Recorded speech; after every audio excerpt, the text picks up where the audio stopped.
दोस्तों, ये जो चित्र आप देख रहे हैं, इसकी जो भी आकृतियां हैं, ये ली गई हैं आपकी NCERT की कक्षा 3 की गणित की किताब से। और इसके अंदर हमसे बोला गया है कि हमें पहचानना है सिमिलर मिरर हाफ्स, यानी ऐसे टुकड़ों को जिनको जब हम शीशे में लगाकर देखें तो वो हमें बिल्कुल वैसे ही दूसरी तरफ नजर आए। तो इन सभी चित्रों को या जो भी आकृतियां हैं, हम बारी बारी से देखेंगे कि कौन कौन से मिरर हाफ्स हैं। लेकिन हम ये मिरर की यानी शीशे की मदद से नहीं करेंगे, इसको करने का एक दूसरा तरीका है। तो जैसे कि आप देख सकते हैं कि मैंने सभी आकृतियों को यहाँ पर कटिंग करके अपने पास रखा है। तो हम एक एक करके देखते हैं कि ये क्या मिरर हाफ है या नहीं है। तो सबसे पहली आकृति हमारी ये है, ये एक ट्राइंगल यानी कि एक त्रिभुज है और हमें चित्र के मुताबिक इसको कहाँ से देखना है कि ये मिरर हाफ है या नहीं है। ये जो लाइन है यहाँ से हमें देखना है। तो इसको देखने का तरीका क्या है, हम जिस लाइन के लिए हमें बोला गया है हम वहीं से इसको बिल्कुल बीचों बीच से मोड़ देंगे। तो अगर हम इसको लाइन मान के चलते हैं तो हम इसको यहाँ से इस तरह से मोड़ेंगे। जब हम इसको मोड़ लेंगे तो चेक करने का तरीका है कि हमें हर तरफ से देखना है कि क्या अंदर जो रंग है यानी जो नारंगी ऑरेंज कलर है, क्या वो हमें किसी और तरफ से नज़र आ रहा है उभरा हुआ। तो जैसे कि हम यहाँ से देख सकते हैं, मुझे यहाँ से कोई और रंग नहीं नज़र आ रहा है और ना ही इस तरफ से नज़र आ रहा है। तो इसका मतलब ये जो लाइन है ये इस आकृति को दो बराबर मिरर हाफ्स में बांटती है। तो जैसे कि आप देख सकते हैं, हमने फोल्ड करके इसको देखा और हमने देखा कि हमें अलग से कोई भी उभरा हुआ हिस्सा नज़र नहीं आ रहा है, यानी कि ये वो आकृति है जो इसको दो बराबर मिरर हाफ्स में बांट रही है। तो इसको हम यहाँ पे अलग से रख देते हैं। अब आते हैं दूसरी आकृति की तरफ, जो है ये हरे रंग का ट्राइंगल। तो ट्राइंगल जैसे कि हमने पहले भी रखा था, दोनों एक ही जैसे ट्राइंगल हैं। जैसे कि आप देख सकते हैं, इनमें कोई फर्क नहीं है। फर्क सिर्फ इतना है जो हमसे बोला गया है। अब की बार हमें कहा गया है कि हमें इसको बिल्कुल बीचों बीच से खड़ी एक लाइन लेनी है और हमें देखना है क्या वहां से अगर हम शीशा लगाएं तो ये बराबर मिरर हाफ होंगे या नहीं होंगे। तो अब हम इसको बिल्कुल बीचों बीच से मोड़ कर देखते हैं। तो मैंने इसको इस तरह से यहाँ से मोड़ा।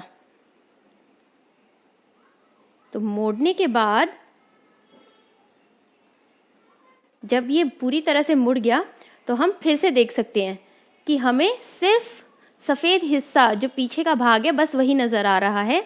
और दूसरी तरफ से भी देखते हैं तो यहाँ पे भी हमें सिर्फ सफ़ेद हिस्सा यानी वाइट पार्ट जो है वही नज़र आ रहा है। तो यानी हम ये कह सकते हैं कि ये जो लाइन है जो बिल्कुल बीचों बीच से लाइन ली गई है, ये भी इसको दो बराबर मिरर हाफ्स में बांट रही है। तो इसको भी हम पिछली आकृति के साथ रख सकते हैं। अब अगली आकृति लेते हैं। ये फिर से एक ट्राइंगल यानी त्रिभुज ही है, लेकिन इसकी आकृति या इसका आकार मैंने थोड़ा सा बड़ा लिया है।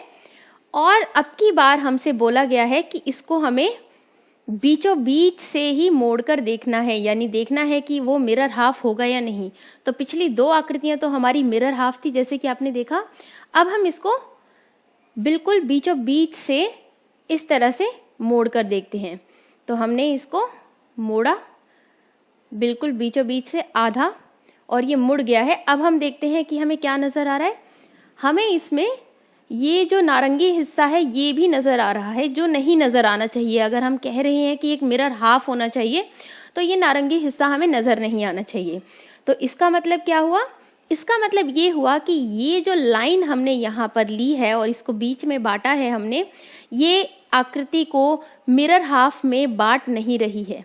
तो यानी ये पहली ऐसी आकृति है जो बराबर मिरर हाफ्स में नहीं बट रही है। तो इसको हम अलग रख सकते हैं। अगली आकृति है ये, जो हमारा एक वर्ग है और हमें इस वर्ग को चेक करने के लिए जो लाइन लेनी है वो हमें तिरछी लाइन लेनी है। और तिरछी लाइन भी एकदम कोने से नहीं, थोड़ा सा बीच से लेनी है। तो हम इसको मोड़ते हैं इस तरह से। जैसे कि आप ये लाइन देख सकते हैं, हमने जो बीचों बीच से मोड़ा है, ये इस तरह से हमें मोड़ने के लिए कहा गया है। तो इस लाइन पे अगर हमने इसको मोड़ा तो हम देखते हैं क्या हमें अंदर का जो इसका गुलाबी रंग है क्या वो नज़र आ रहा है मोड़ने के बाद। तो क्या आपको नज़र आ रहा है वो गुलाबी रंग? हाँ, यहाँ पे थोड़ा थोड़ा गुलाबी रंग हमें इस हिस्से पे और यहाँ पर नज़र आ रहा है। और पलटकर अगर हम इसे देखें तो ठीक इस तरफ भी हमें दोनों तरफ से ये गुलाबी हिस्सा नज़र आ रहा है, जो कि नहीं नज़र आना चाहिए। तो यानी ये भी एक ऐसी आकृति है या जिसको हमने, जो लाइन से हमने इसको बांटा है वो बराबर मिरर हाफ्स में इसको नहीं बांट रही है। तो इसको हम यहाँ पर दूसरे हिस्से में रख सकते हैं। अगली आकृति हमारा फिर से एक ट्रायंगल है। मेरे पास पीला रंग नहीं था तो मैंने इसको इस नीले या आसमानी, ये जो नीला फिरोजी रंग है, इसको मैंने इसके लिए यूज़ किया है यहाँ पे। अब की बार हमें जो हमारा ट्रायंगल है इसको ऐसे ना पकड़कर हमें इसको ऐसे पकड़ना है, इस तरह से। इस तरह से जब हम इसको पकड़ेंगे और हमें बोला है इसको बीचों बीच से मिरर लाइन को हमें देखना है कि क्या इसको बीचों बीच से जब हम फोल्ड करते हैं या मिरर लगाकर अगर हम देखते हैं तो क्या हमें दूसरा हिस्सा नज़र आता है। तो चलिए इसको हम मोड़कर देखते हैं जैसे हमें कहा गया है। तो हमने इसको मोड़ दिया। अब मोड़ने के बाद क्या आपको नीला हिस्सा अंदर का कहीं नज़र आ रहा है? इस तरफ से तो नहीं नज़र आ रहा, दूसरी तरफ से भी चेक करते हैं। यहाँ से भी हमें वो नज़र नहीं आ रहा है, यानी कि ये जो लाइन है ये भी इसको दो बराबर मिरर हाफ में बांट रही है। तो इसको भी हम इस वाले जो हमारा वर्ग है, जो ग्रुप हमने बनाए हैं, उसके साथ में रख सकते हैं। अगली आकृति थोड़ी अलग है। अगली आकृति है ये पेड़, जो इस तरह से इन्होंने दिया है हमें, जैसे कि आप देख पा रहे हैं।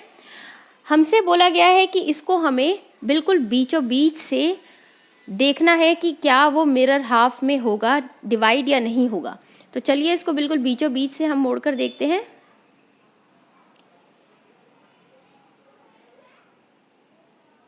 बिल्कुल बीचों बीच से जब हमने इसको मोड़ा तो मोड़ने के बाद हमें देखा तो नीचे का जो जड़ है या ये पूरा जो तना है ये हमें नज़र आ रहा है, जो भूरे रंग का है। जैसे कि आप देख सकते हैं कि ये जो भूरे रंग का कोना है ये हमें यहाँ से नज़र आ रहा है। और अगर हम इसको पलटते हैं तो यहाँ से भी हमें कुछ कुछ भाग उभरा हुआ अलग से नज़र आ रहा है।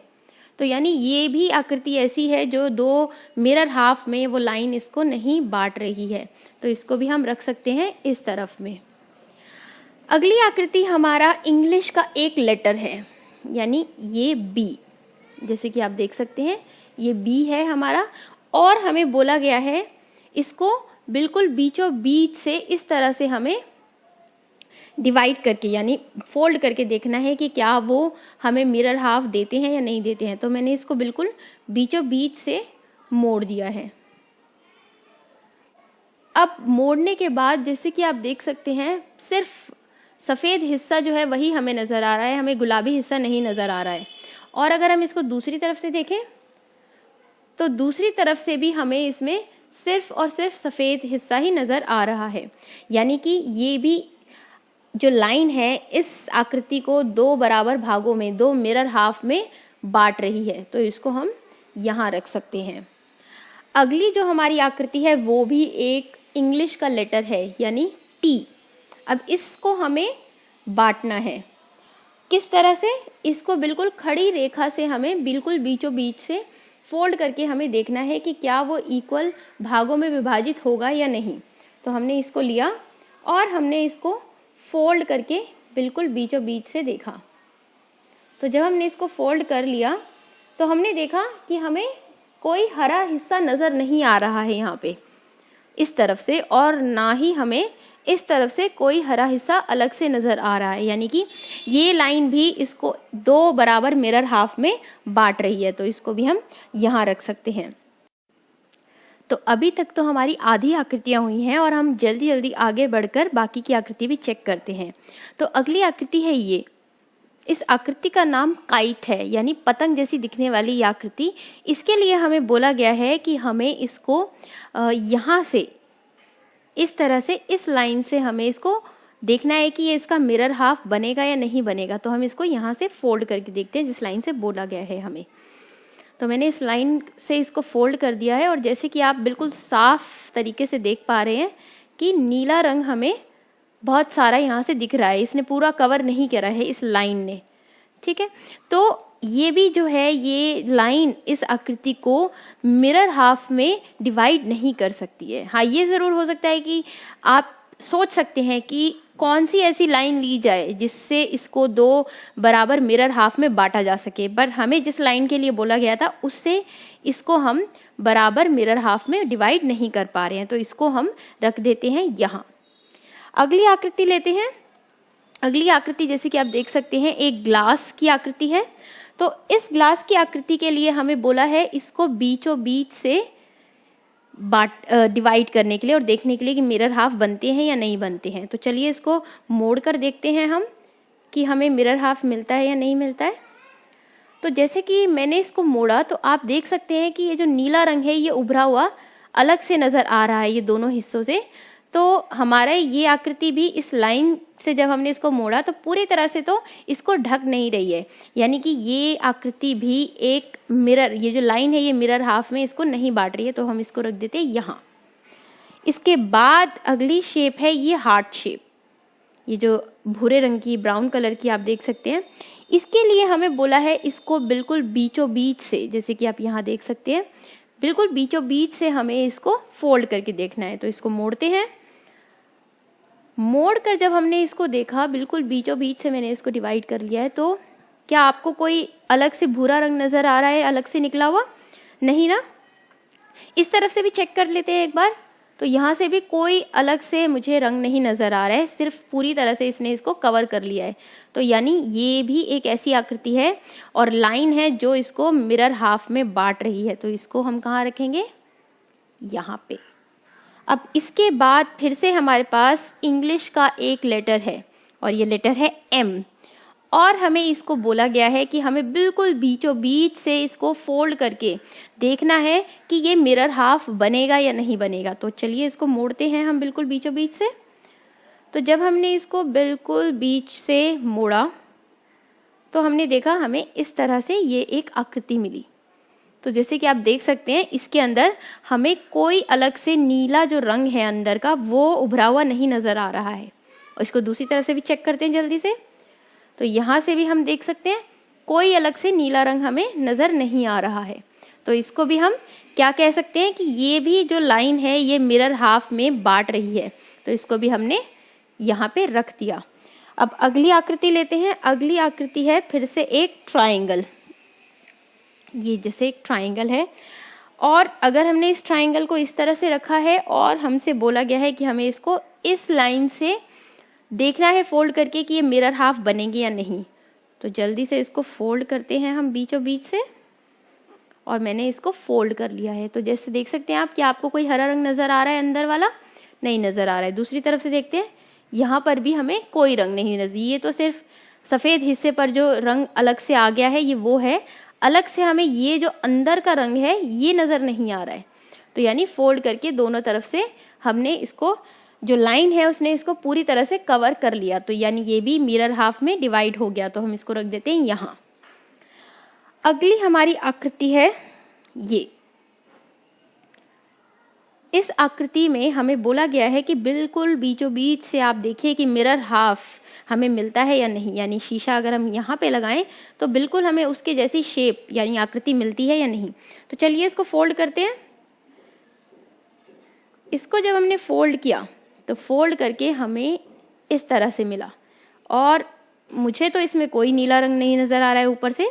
दूसरी तरफ से भी एक बार पक्का चेक कर लेते हैं। तो यहाँ से भी कोई अलग से नीला रंग नहीं है। पूरी तरह से आकृति ने उस लाइन से जब हमने फोल्ड किया तो उसको कवर कर लिया, यानी ये भी मिरर हाफ में बांट रही है। तो हम इसको भी यहाँ रख सकते हैं। अगली आकृति है हमारी ये भी एक पतंग की तरह आकृति हमें लग रही है और हमें बोला गया है इसको हमें सिर्फ इस नीचे के हिस्से से मोड़ कर देखना है कि ये मिरर हाफ बनाएंगी या नहीं बनाएंगे। तो चलिए मोड़ते हैं। ये छोटे हिस्से को मोड़ना तो बहुत ही आसान है। तो मैंने इसको मोड़ दिया है और जैसे कि आप बिना मोड़े भी समझ ही पा रहे थे कि ये जो पूरा हिस्सा हमें नज़र आ रहा है ये इसलिए नज़र आ रहा है क्योंकि जब हमने इसको फोल्ड किया तो हमें मिरर हाफ नहीं मिले। तो ये भी आकृति हमारी कहाँ चली जाएगी, इस वाले वर्ग में। आखिरी आकृति हमारी जो बची है वो हमारा है ये एक रेक्टेंगल। रेक्टेंगल को आप चाहे ऐसे रखें या ऐसे रखें, ये रेक्टेंगल ही है क्योंकि इसकी आमने सामने की भुजाएं बराबर हैं। और हमें इसे बोला गया है कि हमें इसको तिरछा यानी डायगनली जो होता है उससे हमें इसको देखना है कि क्या हमें मिरर लाइन से बांटने पर मिरर हाफ मिलेंगे या नहीं मिलेंगे। तो हमने इसको तिरछा हमने इसको मोड़ा, एकदम कोने से मोड़ना है हमें। तो मैंने इसको इस तरह से मोड़ दिया और खोलने पर आप इसकी मुड़ी हुई लाइन भी देख सकते हैं कि जैसा बोला गया है मैंने बिल्कुल वैसा ही मोड़ा है। और मोड़ने के बाद मैंने देखा कि इतना बड़ा इतना सारा मुझे हरा हिस्सा नज़र आ रहा है, यहाँ से भी और दूसरी तरफ से भी। तो यानी ये भी जो है लाइन जो है ये इसको दो बराबर हिस्सों में, दो मिरर हाफ में नहीं बांट रही है। हाँ, ऐसा ज़रूर हो सकता है कि इस लाइन की बजाय कोई और लाइन होती जो शायद इसको दो बराबर मिरर हाफ्स में बांटती, बिल्कुल एक जैसे दिखने वाले। तो इसको भी हम रख सकते हैं यहाँ। तो हमारे पास बन गए ये दो वर्ग, एक जिसके अंदर हमने जब लाइन को बांटा और फोल्ड करके देखा तो हमें मिली वो आकृतियाँ जिसमें दो सिमिलर मिरर हाफ यानी ऐसे टुकड़े जो बिल्कुल एक जैसे थे, जब हम उनको शीशे से लगाकर देखें उस हिस्से से वो मिल रहे थे। और दूसरी हमारी आकृति या कैटेगरी है हमारी वो जिसमें जब हमने उसको उस लाइन से हमने फोल्ड करके देखा तो हमें मिरर हाफ्स नहीं मिले। तो इसी के आधार पर हम इन चित्रों को भी मार्क कर सकते हैं। ऐसी आकृति जिनको हम टिक मार्क लगा सकते हैं जब हमें मिरर हाफ मिला, और ऐसी जिनको हमें बीच में से फोल्ड करने पर मिरर हाफ नहीं मिला। तो आप भी सोचना कि ऐसी और कौन सी आकृतियां हो सकती हैं जिनसे आपको मिरर हाफ मिलता है।